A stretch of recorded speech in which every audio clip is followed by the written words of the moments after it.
Hay una declaración que ha hecho la titular de la Comisión Europea, Ursula von der Leyen.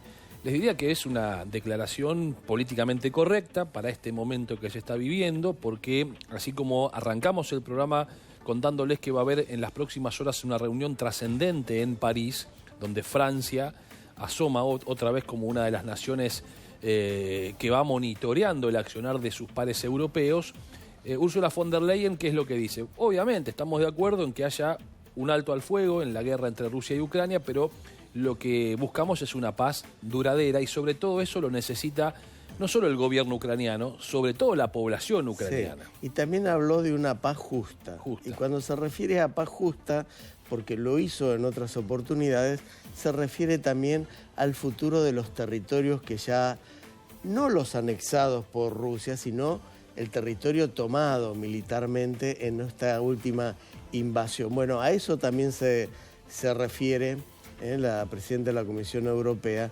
cuando habla de una paz justa. Fíjate vos, Andrés, que salvo en el caso de pobladores ucranianos, lo veíamos días atrás, también en un informe donde hablaba un sacerdote, sí. Ninguna de las autoridades menciona que luego de un acuerdo y de una finalización de la guerra, después lo que deberá sobrevenir es una investigación sobre crímenes de guerra, que ya en su momento se habían puesto en marcha. ¿Se acuerdan cuando la Fiscalía General de Ucrania había comenzado a investigar ese tipo de accionar, cuando veíamos las fosas comunes, cuando aparecían los cadáveres a montones, cuando además trascendía información sobre el accionar de los soldados rusos en territorio ucraniano cuando iban tomando las localidades, arrasando las localidades y se llevaban a los habitantes civiles, a las mujeres, muchas de ellas denunciaban ser violadas, robadas, vejadas. Bueno, todo eso parece haber quedado en el tiempo, olvidado. Uno entiende, por supuesto, porque lo prioritario es terminar con la guerra y después, obviamente, avanzar en ese tipo de investigaciones, pero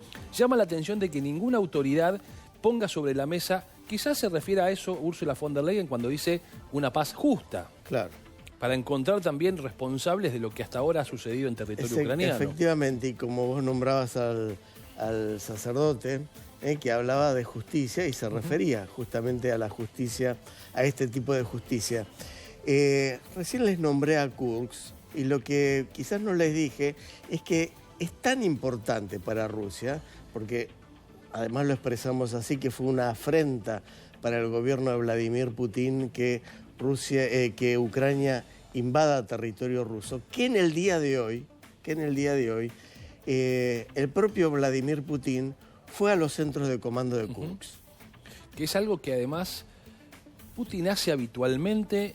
Hemos hablado alguna vez, Andrés, del fenomenal libro, novela El mago del Kremlin, donde destaca permanentemente la decisión de Putin de estar al lado de las Fuerzas Armadas, aún en lugares inhóspitos, en fechas también que habitualmente la gente transita con sus familias, por ejemplo, las festividades de finales del año y demás. Putin siempre decidió estar cerca de sus soldados, estar cerca de las Fuerzas Armadas, entendiendo, por supuesto, cuál es su lógica, cuál es su pensamiento, y sobre todo porque Rusia no deja de ser una potencia militar en el mundo. Y si te parece, Sebastián, vemos una nota que nos va a profundizar en esto que estamos hablando, porque mientras Vladimir Putin, como contabas muy bien, fue a visitar a sus tropas en Kursk, una delegación de los Estados Unidos viajó a Rusia. Vamos a ver esa nota porque es muy importante. De esas reuniones confirmadas por el Kremlin puede haber novedades importantes en las próximas horas, tendiendo a la posibilidad de que finalmente se llegue a un acuerdo para que termine la guerra. El ejército ruso afirma haber recuperado el control de Sutsa, la ciudad más grande de la región de Kursk, controlada por Kiev. Publicaron imágenes de lo que, según afirman, son tropas rusas recapturando una ciudad en la zona. El portavoz del Kremlin afirmó el miércoles que la operación de Moscú para expulsar a las fuerzas ucranianas de Kursk había entrado en su fase final, mientras que el comandante en jefe del ejército ucraniano sugirió que sus tropas se estaban retirando para minimizar las pérdidas. Mientras tanto, el presidente de Estados Unidos, Donald Trump, afirmó que los negociadores se dirigían a Rusia para presentar una propuesta de alto el fuego de 30 días respaldada por Kiev, algo que ha sido confirmado por el Kremlin. Trump se negó a dar más detalles, pero afirmó que, según sus propias palabras, provocará consecuencias devastadoras para la economía rusa si no aceptan el acuerdo. Moscú no ha declarado públicamente si apoya o no un alto el fuego.